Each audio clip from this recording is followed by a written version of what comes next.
welcome to Money, Money, Money, your weekly personal finance date with me, Surabhi Upadhyay. Budget 2020 is behind us, but the queries aren't. This budget has been perhaps slightly more taxing for the super rich. They did go in with several wishes. Not too many of them were answered, and there are certain measures that come out in the fine print that perhaps could make life a little more tough or a little more challenging. We're going to be discussing the impact of Budget 2020 on the rich. My guests on the show are Anshu Kapoor, head of Edelweiss Private Wealth Management, as well as Girish Vanwari, founder of Transaction Square. Gentlemen, thank you so much for joining in. It's been that kind of a budget that the conversations are just about winding to a close, and we haven't even seen the full Finance Act just yet. But, Anshu, I want to know whether your phones have been ringing ever since, because there have been lots of issues, whether it was, this TCS on the LRS, your, onward remittances, the fact that the super rich surcharge was not withdrawn. What is the feedback your savvy clients have been giving you? Well, thank you. Thank you for having me on the show, Surabhi. It's always great to be here. Well, I must say our clients actually, because many of them do run businesses, are business entrepreneurs and so on, they found it a balanced budget overall. And obviously there were expectations on the taxation side largely. But I think most clients understand, given the fiscal situation and the way it was explained by the finance minister, that not much could have been expected from a tax relief perspective. So I think that was there. There are a few amendments or modifications, like you mentioned, to the remittance scheme or to trust and so forth. But I think they are all not going to impact too much as far as their life is concerned. So there's not too much heartburn, you're saying? Not really, not really. From an investment standpoint, from the business standpoint, actually a lot of relief came because, as I said, they run businesses. So a lot of relief came earlier, in the form of the corporate tax cut. Last year. So that gave a lot of relief from a business standpoint. Sure. From a personal standpoint, obviously every budget has some minor things here and there.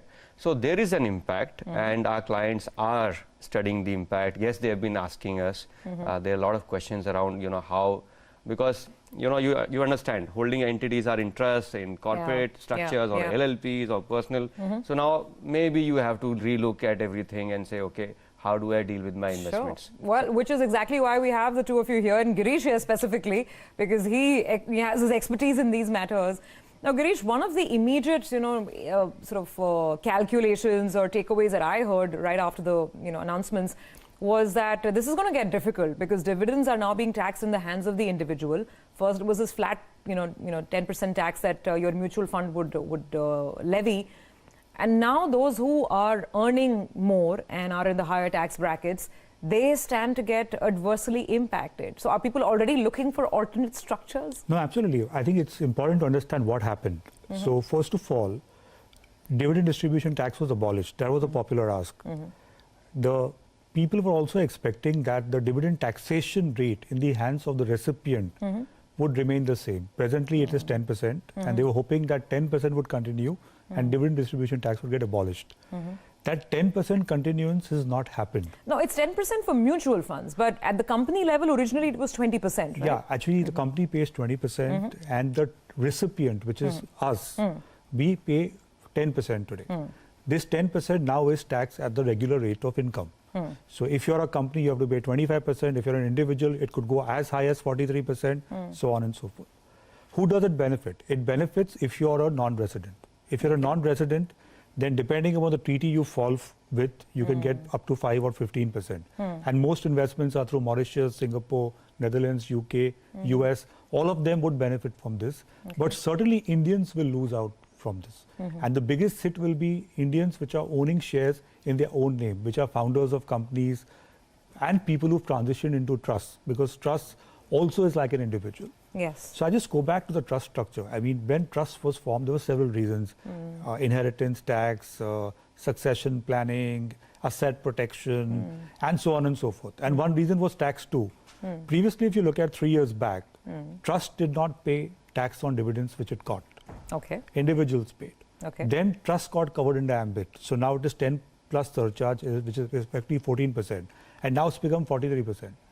So the trust has become like an individual. So there is no savings of holding shares through a trust. So people who have run and transition shareholding from companies, LLPs to trusts. Now I was thinking that was that the right thing to do? So, this whole trust issue, the trust of the trust started, I think, with the previous budget. Absolutely. When the surcharges were introduced, and the government made it very clear that they don't fancy the trust structure. Correct. Because in their opinion, it's opaque, and why is there a need to, form a trust? Now, on the subject of dividends, what's the sort of best course of action now? Because I don't know if there's going to be a rethink on this I entire think, matter. first of all, there has to be a parity. There has to be a parity between a non-resident investor and a resident investor. A non-resident investor has to pay maximum 20% tax for dividends. Forget the treaty. Treaty will only get it down to maybe 5% also. So there is no parity for an individual promoter or an individual like you and me to pay 43% tax on the dividends. So that parity would demand that the representations which are being made, 43 should come down to 20 at least. Or even 10 to really get the capital formation by investment in stock market happening. Don't forget LIC IPO is coming. So all those, if divestment is a big agenda, then Indians are also big investors in the stock market. So this parity is very, very important. I take your point. I mean, there's 43% and then there is 20%, which is the maximum that a foreign investor has to pay. Or, an Indian which is residing overseas will have to pay.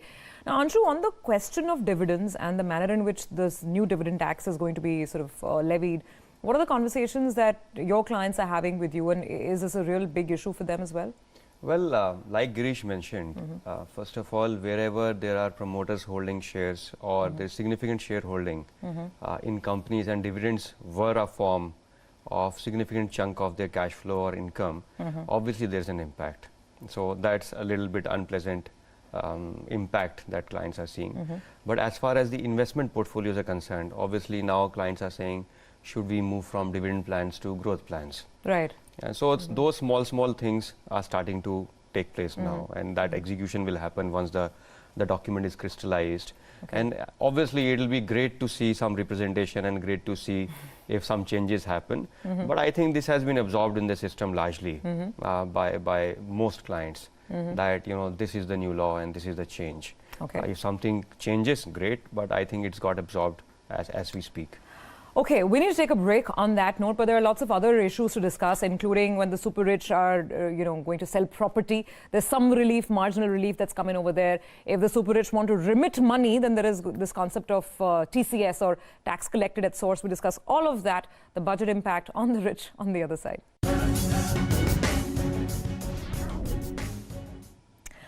Welcome back. You're with us on Money, Money, Money. And this week we are deciphering the impact that Budget 2020 has had on cash flows and investment plans of the super rich, because there are several measures which do adversely impact people in the highest tax slabs.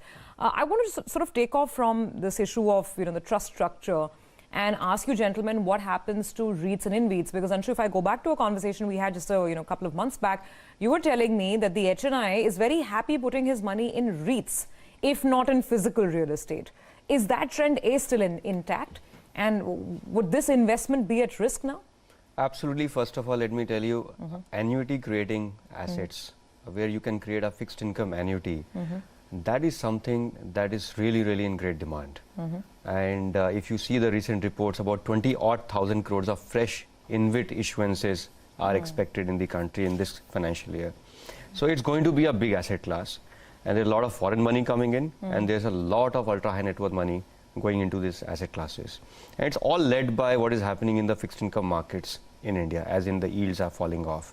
So it continues to be a great investment option.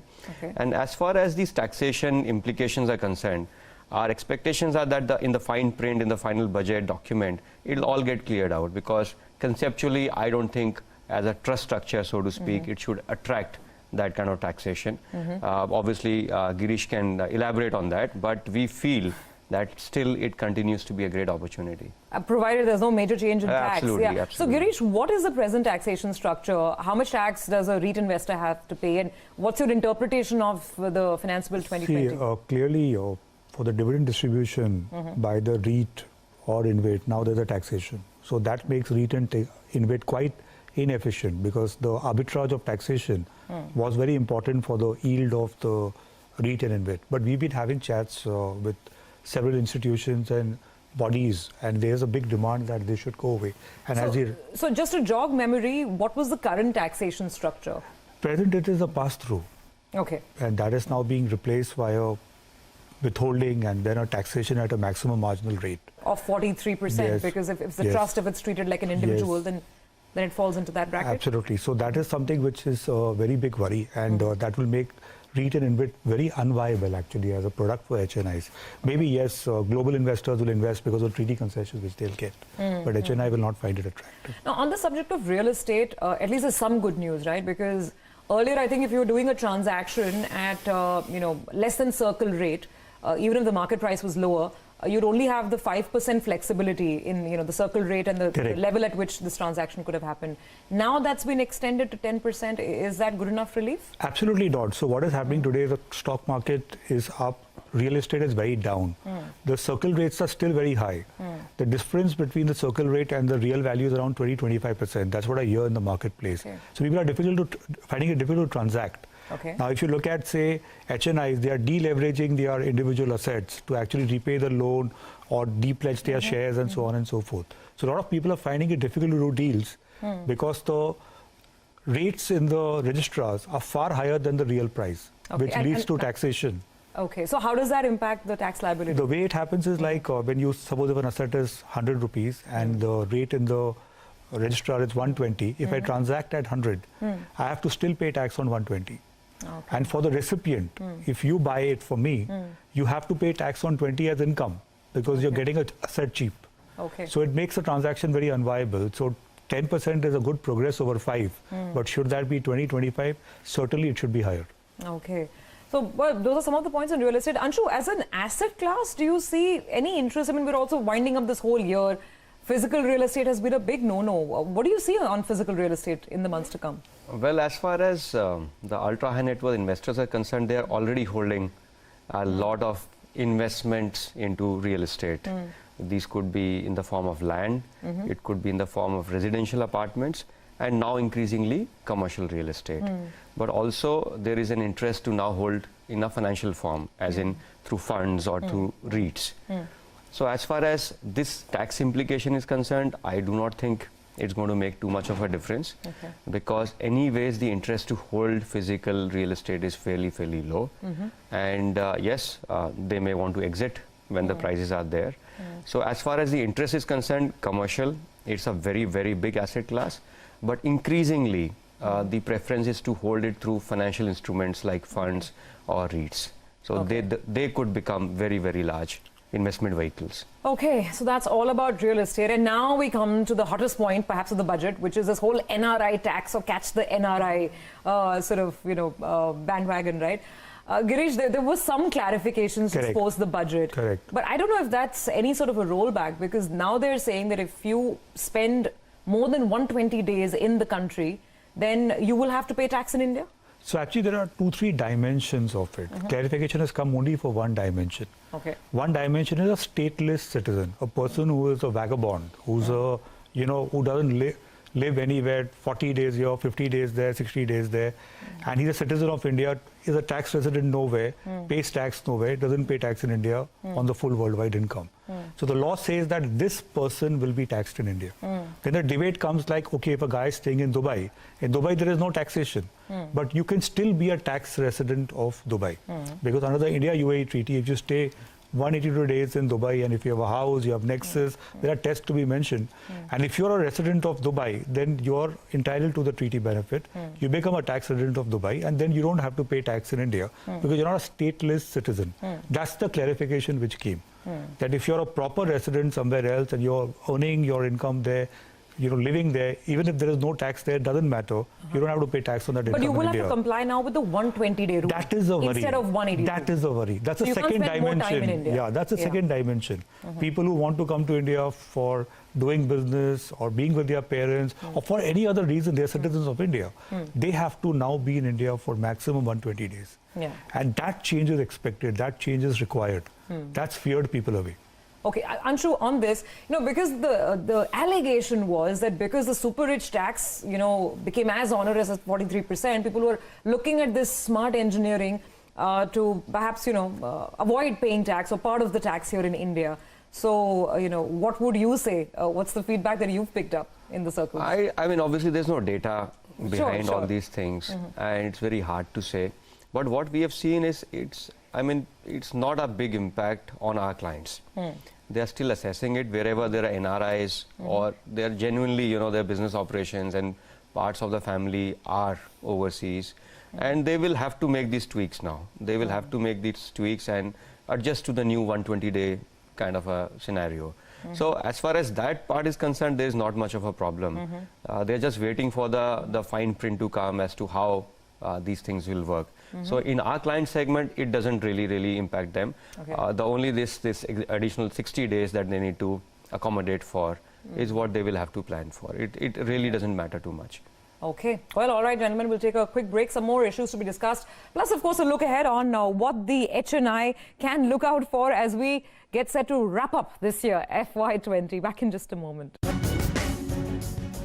Welcome back. You're with us on Money, Money, Money. And this week we are decoding the fine print of the budget with respect to the high net worth individuals, the super rich.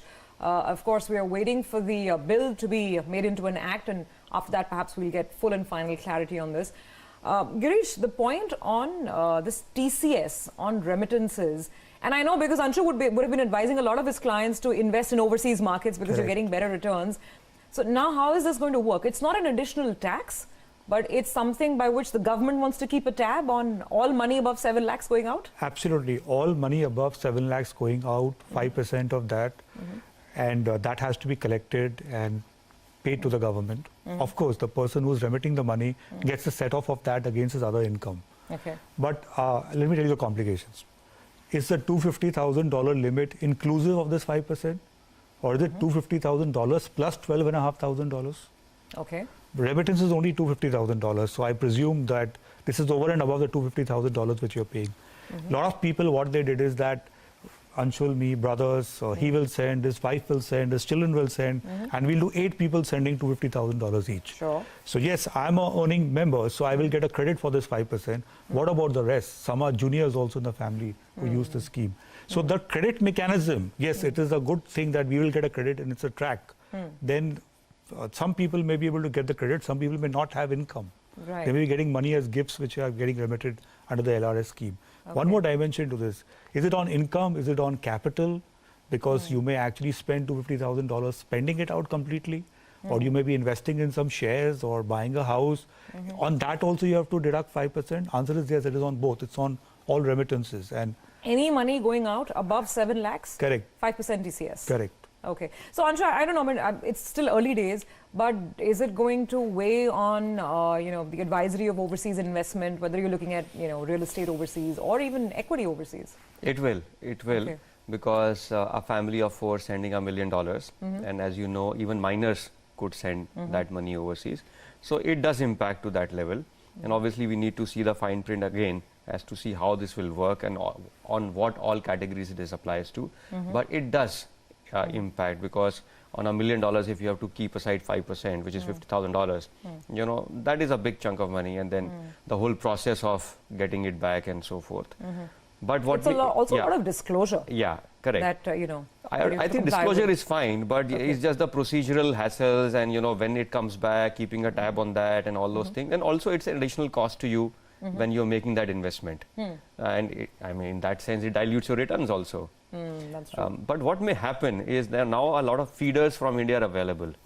These are rupee feeders into overseas funds. Okay. So you could buy ETF overseas, but feed through a mutual fund structure. So there's no need for LRS. You simply, invest in rupees. So you could invest in rupees, and therefore there is no TCS applicability. So again, if you want to diversify internationally, you will not have all the options, but you will have some of the options available. But obviously, it does affect all other forms of remittances. Sure. As in, for studies or any other purposes, if you send money overseas, it does impact that. From an investment standpoint, it limits your ability to access global markets as long as, you are hurt by that 5%. Okay. So there are restrictions and there are rules and there is more fine print that we need to go over. Gentlemen, we're coming to the end of this conversation. So let me ask you, Anshu, with all of these, new regulations in place, as this year winds down, what is your advice to the rich or the super rich in terms of how they should deal with their money? I think our number one advice is to carefully look at your fixed income portfolios. And that is where a lot of movement is happening in the markets. Given RBI has been very creative and very intelligent about trying to bring down, and they're having an impact on bringing down the yields. So the yields in the markets are going down gradually, which exposes the fixed income portfolio significantly. If you have cash flows coming in, or if you have monies that are being redeemed or coming up for reinvestment, that you need to very carefully lock in. Okay. And you need to also evaluate what new options are available or how you shuffle your investments. For example, good old tax-free becomes very, very interesting. Okay. It's still 5.6%, pre-tax 10%. And which is the instrument that you're... The tax-free bonds. The tax-free bonds. That are available in the markets. You can buy at a yield of about 5.6% today, and it gives you a pre-tax of about 10%. And it doesn't inflate your taxable income. Okay. So a very, very good opportunity. Market-linked debentures, tax efficient, but also give you access. There is a spread difference between AA and AAA. These are, the nuances of the fixed income markets right now. Then we did discuss about annuity generating assets like REITs or InvITs. So this is the kind of opportunity set available to clients on fixed income. Okay. Commercial, real estate we talked about through REITs. Equity is missing in this whole conversation. Are you expecting this to be a dull year for equity? Equities, there's a shuffle bit from large cap to mid cap a little bit because of the valuation gaps that existed. So there's a little bit of a shuffle going on from large cap stocks to mid cap towards mid cap portfolios. That is where we see some value available. Okay. I think markets will take time because profitability is now nifty profits for this quarter till now. The results we've seen 19% up, but revenue growth is almost zero. The animal spirits are missing, I guess. So unless until those, but there are green shoots. The PMI composite, auto sales are kind of flattening out. They still decline, but they're flattening out. The other parts of the country, where we're seeing data flattening out. It is not growth, but it is not depression.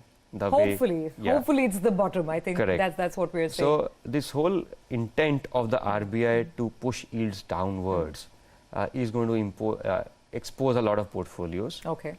And the return expectations are coming down. So I got your point. I think that's going to be the one clear takeaway. Watch out for the way yields move. That's going to be the determining factor over the next couple of weeks. Now, Girish, last word with you. For all those who are kind of confused post the budget, as we roll into a new year, what is the advice that you would give purely in terms of tax planning, structures, the way the rich are looking at their money? I would say substance over form, clearly. Okay. So it's not do away with the trust or do a trust or abolish this or abolish that. Wait, pause, put substance over form, have a business rationale, then do things. Okay, all right. So no shortcuts, perhaps. No shortcuts at all. All right, gentlemen, great conversation. Thank you very much for joining in and clarifying some of these issues that impact the HNI. Well, that's it on this week's edition of Money, Money, Money. Thank you for watching. Your feedback, comments, queries, welcome as always. We'll see you again next week.